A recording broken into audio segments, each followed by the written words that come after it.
খেলার দুনিয়ার ছোট বড় খবর নিয়ে আমি অনুশ্রী শুরু করছি আপনাদের প্রিয় অনুষ্ঠান খেলা আর খেলা। ফুটবলের ডায়েরি নিবেদন করছে সংবাদ প্রতিদিন। ভারতীয় ফুটবলের ভবিষ্যৎ কি ক্রমশ অন্ধকার দিকে এগিয়ে যাচ্ছে? গত সপ্তাহে আইএসএল নিয়ে এফএসডিএল এর চিঠির পর সর্বত্র এই প্রশ্নটাই ঘোরাফেরা করছে। প্রাক্তন ফুটবলাররাও দেশের ফুটবলের এই হেন পরিস্থিতি দেখে উদ্বিগ্ন। এবার সমাজ মাধ্যমে বিষয়টি নিয়ে মুখ খুলেছেন সুনীল ছেত্রী। এই অনিশ্চয়তা তাকেও ভিতর থেকে নাড়া দিয়েছে। সুনীল বলছেন, আমি নিজের ক্যারিয়ারের প্রান্তসীমায় এসে দাঁড়িয়েছি, খুব বেশি সময় নেই, কিন্তু অন্য ক্লাবের ফুটবলারদের সঙ্গে কথা বলে বুঝতে পারছি আমার সমস্যা এখানে গুরুত্বপূর্ণ নয়, বরং দেশের ফুটবল এখন যে অবস্থায় আছে তার বেশি চিন্তা। বিভিন্ন ক্লাবের খেলোয়াড়, সাপোর্ট স্টাফ, ফিজিও, ম্যানেজারদের থেকে একাধিক মেসেজ পাচ্ছি। ভারতীয় ফুটবলের এই অনিশ্চয়তায় প্রত্যেকে চিন্তিত, ভীত এবং ব্যথিত। গতবারের ভুল ত্রুটির সূত্রে নিয়ে সিজনে ভালো পারফরমেন্স করার লক্ষ্য প্রত্যেকটি ক্লাবের।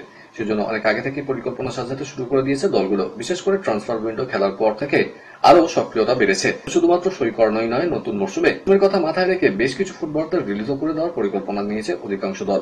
তার মধ্যে শোনা যাচ্ছিল কলকাতা ময়দানের অন্যতম প্রধান ইস্ট বেঙ্গলের নাম। প্রথম সিজনে হয়তো আর দলে রাখা হবে না নিশু কুমারকে, এবং সেটাই শেষ পর্যন্ত হলো। দিন কয়েক আগেই ক্লাবের সঙ্গে সম্পর্ক ছিন্ন হয়েছে এই ভারতীয় লেফট ব্যাকের। সমাজ মাধ্যমে সে কথা জানিয়েছেন উত্তরপ্রদেশের এই ডিফেন্ডার। শেষ দুটো সিজন ধরেই লাল হলুদ জার্সিতে খেলে আসছিলেন এই ফুটবলার। প্রথমবার যথেষ্ট নজর কাড়লেও শেষ সিজনে খুব একটা সক্রিয়তা দেখাতে পারেননি তিনি। ক্রিকেটের ডায়েরি। ক্রিকেটে আবার বদলে ভাবনা সর্বোচ্চ নিয়ামক সংস্থা আইসিসির। আজ থেকেই শুরু হয়ে গেল আইসিসির 4 দিনের বার্ষিক সাধারণ সভা। সেখানে টি-20 বিশ্বকাপ এবং টেস্ট বিশ্বকাপ নিয়ে আলোচনায় বসেছেন জয় শাহরা। আরো কয়েকটা বিষয় নিয়ে আলোচনা হওয়ার কথা এই বৈঠকে। সবচেয়ে বেশি গুরুত্ব দেওয়া হবে দুটো বিশ্বকাপকে। বিশ্ব টেস্ট চ্যাম্পিয়নশিপ এখন খেলে 9টা দেশ, কিন্তু প্রত্যেকের সঙ্গে খেলে না। সকল দেশে ক্রিকেটের মানও সমান নয়। দ্বিপাক্ষিক সিরিজ থেকে আয়েরও তফাৎ রয়েছে। তাই অস্ট্রেলিয়া ও ইংল্যান্ড ক্রিকেট বোর্ড প্রস্তাব দিয়েছে 2 ধাপে বিশ্ব টেস্ট চ্যাম্পিয়নশিপ হতে পারে। সেখানে দক্ষিণ আফ্রিকা, ইংল্যান্ড, নিউজিল্যান্ড ও অস্ট্রেলিয়া এবং ভারতকে একটা ধাপ। এই 5টি দেশের মধ্যেই হবে বিশ্বকাপের ফাইনাল। দ্বিতীয় ধাপে থাকবে Pakistan, Sri Lanka, Bangladesh, West Indies, Zimbabwe এবং আফগানিস্তানের মতন দল। তারা নিজেদের মধ্যে খেলবে। প্রত্যেক 2 বছর অন্তর ফাইনাল হবে। নিচের ধাপ থেকে উপরের ধাপে উন্নয়ন ও পাল্টা অবনমনও থাকবে। ইংল্যান্ডের বিরুদ্ধে তৃতীয় টেস্টে 22 রানে হারের আফসোস কিছুতেই যাচ্ছে না ভারতীয় ক্রিকেট মহলে। চলছে চুলচেরা বিশ্লেষণ। ব্যর্থতার কারণ খুঁজতে গিয়ে প্রাক্তন অধিনায়ক মোহাম্মদ আজহারউদ্দিন যেমন ব্যাটারদের কাঠগড়ায় দাঁড় করালেন। তিনি বলেছেন, দ্বিতীয় ইনিংসে আমরা ভালো ব্যাট করতে পারিনি। যে কোনো টেস্টে শেষ দিনে ব্যাট করা কঠিন। তা সত্ত্বেও জাদেজা, বুমরাহ, সিরাজরা দুর্দান্ত লড়েছে। এর জন্য গর্বিত। ব্যর্থতার মধ্যেও এটা দারুণ ইতিবাচক একটা দিক। তবে টপ অর্ডার ব্যাটাররা যদি একটু দায়িত্ব নিয়ে খেলতো তাহলে লর্ডসে শেষ হাসি হাসতাম আমরাই। কোনো বড় পার্টনারশিপ গড়ে ওঠেনি। যশস্বী জয়সওয়ালের দায়িত্ব জ্ঞানহীন শট ভীষণ হতাশ করেছে। যার দুঃসাহসী ব্যাটিং এর প্রশংসা শোনা গেছে আর্যুর মুখে। টেল এন্ডারদের নিয়ে ও যেভাবে মাটি কামড়ে লড়াই করেছে তা বাহবা জানানোর মতোই। আন্তর্জাতিক ক্রিকেটে আর দেখা যাবে না মাসল ঝড়। ওয়েস্ট ইন্ডিজ জার্সিকে বিদায় জানালেন আন্দ্রে রাসেল। 37 বছর বয়সী তারকা অলরাউন্ডার জানিয়ে দিলেন আসন্ন অস্ট্রেলিয়া সিরিজের মাঝপথ থেকে আন্তর্জাতিক ক্রিকেটকে বিদায় জানাবেন তিনি। ঘরের মাঠে সাবাইনা পার্কে ওয়েস্ট ইন্ডিজের জার্সিতে শেষবার খেলতে দেখা যাবে রাসেলকে।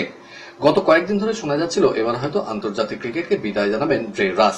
সেই জল্পনায় শিলমোহর দিলেন রাসেল নিজেই। এক বিবৃতিতে তিনি জানিয়েছেন, জাতীয় দলের হয়ে খেলাটা ঠিক কতটা গুরুত্বপূর্ণ সেটা শব্দে বোঝাতে পারবো না। ওয়েস্ট ইন্ডিজের প্রতিনিধিত্ব করা আমার জীবনের অন্যতম গর্বের বিষয়। ওয়েস্ট ইন্ডিজের হয়ে খেলতে আমি খুবই ভালোবাসি। ক্যারিবিয়ান থেকে আগামী দিনে যে সমস্ত ক্রিকেটার উঠে আসবে তাদের রোল মডেল হয়ে অবসর নিতে চাই। এবার ক্রিকেট বিশ্বকাপে উঠে এলো ইতালি। সামনের বছরেই ভারতে হচ্ছে টি-20 বিশ্বকাপ। তার যোগ্যতা অর্জন করেছে হল্যান্ড ও ইতালি। ফুটবল বিশ্বকাপে তারা 4 বারের চ্যাম্পিয়ন। যদিও গত দুটো ফুটবল বিশ্বকাপের যোগ্যতাই অর্জন করতে পারেনি তারা। এবার এখনো পর্যন্ত বিশ্বকাপের ছাড়পত্র পায়নি। তার আগে ক্রিকেটে এসে গেল ছাড়পত্র। ইউরোপ কোয়ালিফায়ারে তাদের সামনে ছিল হল্যান্ড। জিতলে বিশ্বকাপের টিকিট নিশ্চিত। যদিও ম্যাচটি জিতল হল্যান্ড, কিন্তু নেট রান রেটের অঙ্কে দ্বিতীয় দল হিসেবে সুযোগ পেল ইতালি। গত বছর টি-20 বিশ্বকাপ সুপার 8-এ পৌঁছাতে পারেনি পাকিস্তান দল। গ্রুপ পর্বে তারা মার্কিন যুক্তরাষ্ট্রের মতো কম শক্তিশালী দলের বিপক্ষেও হারের সম্মুখীন হয়েছিল। অন্যদিকে এই বছর পাকিস্তানের টি-20 অধিনায়ক বদল করা হয়েছে। মোহাম্মদ রিজওয়ানকে অধিনায়কের দায়িত্ব থেকে সরিয়ে দেওয়া হয়। তার পরিবর্তে সালমান আলী আগার উপর দায়িত্ব দেওয়া হয়েছে। টেস্ট ব্যাটারদের র্যাঙ্কিং এ আবার 1 নম্বরে জো রুট। প্রথম 10-এ 3 ভারতীয়, যশস্বী জয়সওয়াল 5, ঋষভ পন্থ 8 নম্বরে। দুজনেই এক ধাপ নামলেন। 3 ধাপ নেমে 6 থেকে 9 নম্বরে অধিনায়ক Shubman Gill.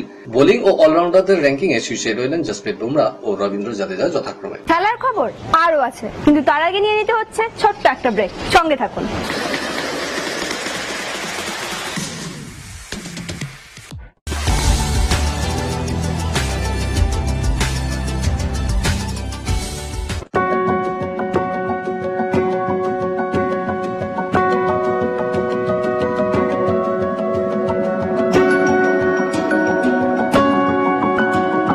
KRK news media প্রযোজিত সাপ্তাহিক বিনোদন অনুষ্ঠান বিনোদন.com দেখুন প্রতি শনিবার ঠিক রাত 10:25 আপনাদের প্রিয় চ্যানেল ভিশনে।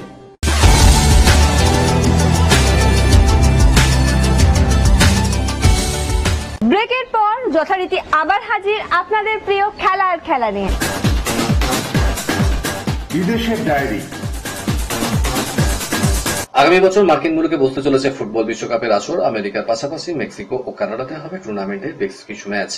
11 জুন উদ্বোধনী ম্যাচ আজটেক স্টেডিয়ামে, আর 19 জুলাই নিউ জার্সির মেটলাইফ স্টেডিয়ামে ফাইনাল। এই প্রথম 32 থেকে বেড়ে 48টি দলের বিশ্বকাপ হতে চলেছে। তার জন্য অনেক আগে থেকেই প্রস্তুতিতে নেমে পড়েছে ফিফা। তার মধ্যে বিশ্বকাপের টিকিট বিক্রির দিন ঘোষণা করল বিশ্ব ফুটবলের সর্বোচ্চ নিয়ামক সংস্থা। আগামী 10 সেপ্টেম্বর থেকে টিকিট বুকিং এর আবেদন জমা নেওয়া হবে। গত 5টি ম্যাচে প্রতিটিতে জোড়া গোল করেছিলেন তিনি। লিওনেল মেসির সেই গোলের দৌড় থেমে গেল। সিনসিনাটির বিরুদ্ধে মেসি তো বটেই, গোটা দল একটিও গোল করতে পারল না, হেরে গেল 0-3 গোলের ব্যবধানে। গোটা ম্যাচে বিপক্ষে গোল লক্ষ্য করে মাত্র 2টো শট নিয়েছেন মেসিরা। হেরে গিয়ে বেশ চাপেও পড়েছে মায়ামি। দলের নতুন ফুটবলার যোগ দিতে পারেন শিগগিরই। জেরার্দো ভালেনজুয়েলার গোলে প্রথম এগিয়ে যায় সিনসিনাটি। দ্বিতীয়ার্ধে জোড়া গোল করেন ব্রাজিলের স্ট্রাইকার এভানদের। 20টি ম্যাচ খেলে 11টিতে জিতেছে মায়ামি। 38 পয়েন্ট নিয়ে তারা রয়েছে 5ম স্থানে, যদিও প্রথম 4-এ থাকা দলগুলো থেকে 3টে ম্যাচ কম খেলেছে মায়ামি। মাদ্রিদে চলছে আর্চারি বিশ্বকাপ। সেখানে বিশ্ব রেকর্ড করে দেশের মুখ উজ্জ্বল করলেন ঋষভ যাদব এবং জ্যোতি সুরেখা ভেন্নাম। তীরন্দাজির বিশ্বকাপে কম্পাউন্ড মিক্সড ইভেন্টে এই বিরল নজির সৃষ্টি করেছেন তারা। দুই তীরন্দাজ মোট 70 বার বুলস আই ভেদ করে সংগ্রহ করেছেন 1431 পয়েন্ট, যা একটা বিশ্ব রেকর্ড। এক্ষেত্রে ঋষভ এবং সুরেখা ভেঙে দিয়েছেন ডেনমার্কের তঞ্জা গ্যালেন্থিয়ান এবং মাথিয়াস ফুলেরটনের নজির। 2023 সালে ইউরোপীয় গেমসে 1429 পয়েন্ট অর্জন করেছিলেন তারা। পুরুষদের কম্পাউন্ড যোগ্যতা অর্জনের রাউন্ডে শীর্ষস্থান অর্জন করেন ঋষভ যাদব।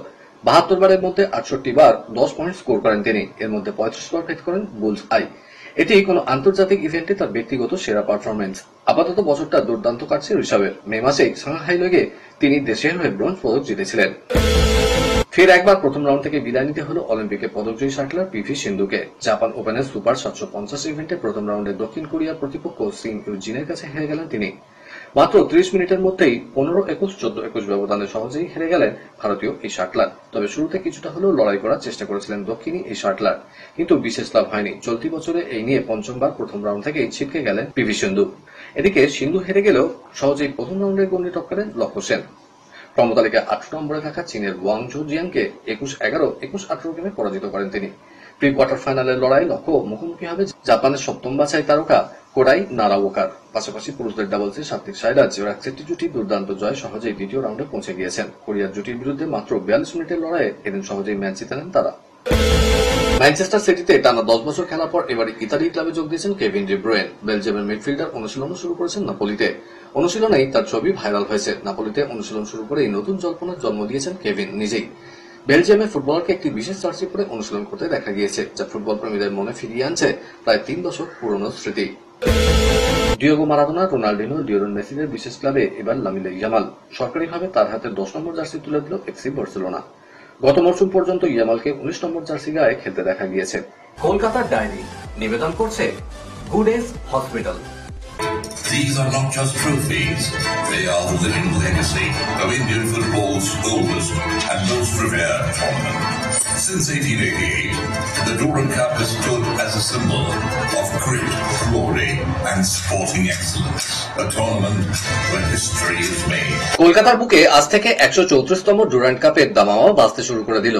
আজ দুপুরে রেড রোডে তাদের নিজস্ব কার্যালয়ে রাজ্যের ক্রীড়ামন্ত্রী অরূপ বিশ্বাস ও প্রিন্সিপাল সেক্রেটারি রাজেশ সিংহর উপস্থিতিতে হয়ে গেল কলকাতায় তার আনুষ্ঠানিক উদ্বোধন।